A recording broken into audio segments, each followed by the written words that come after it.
توابین کی تحریک۔ اس امر میں کوئی شک نہیں کہ واقعات کربلا کے اثر نے تمام عرب کے کلیجوں میں ناسور ڈال دیے تھے اور بھرے پھپولے رسنے کے لیے راستہ ڈھونڈ رہے تھے۔ قاتلان حسین کی صورت دیکھ کر ان کی آنکھوں میں خون اترتا تھا۔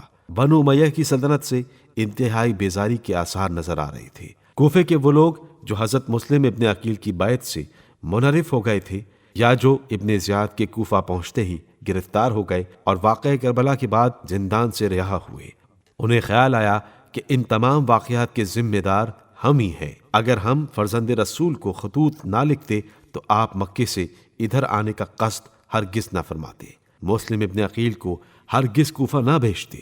بہرحال ہم کو اپنی اس غفلت کی تلافی کرنا چاہیے اور قاتلان اہل بیت سے انتقام لینے کی خاطر قیام کرنا چاہیے۔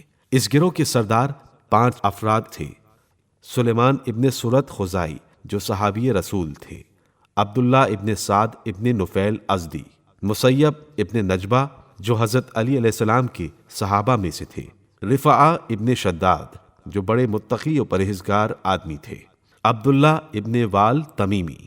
یہ سب لوگ سلیمان کے مکان میں جمع ہوئے۔ سب سے پہلے مسیب ابن نجبہ نے تقریر کرتے ہوئے کہا کہ ہم اپنی سچائی پر ناز اور اپنی جماعت پر فخر کیا کرتے تھے، لیکن جب خدا نے ہمارا امتحان لیا تو معلوم ہوا کہ ہمارے دعوے سراسر غلط تھے۔ ہم نے امام حسین علیہ السلام کو دعوت دی اور ان کے پاس پیغام بھیجا کہ آئیے، ہم آپ کی نصرت پر آمادہ ہیں، لیکن جب آپ علیہ السلام تشریف لائے تو ہم نے اپنی جان چرائی اور ہم نے اپنی جانوں اور اموال بلکہ اپنی زبانوں سے بھی اپنے فریضے اور نصرت و حمایت کے وعدے کو پورا نہ کیا اور نہ اپنے قبیلے ہی کو اس کے لیے آمادہ کیا۔ اب ہم خدا اور رسول کو کیا جواب دیں گے جبکہ ہمارا کوئی عذر قابل قبول قرار پا ہی نہیں سکتا؟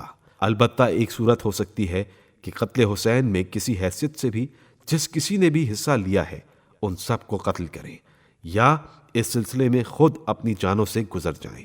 اب آپ لوگوں پر لازم ہے کہ اپنا کوئی سردار منتخب کریں جس کی زیر قیادت اس مہم کی تکمیل ہو۔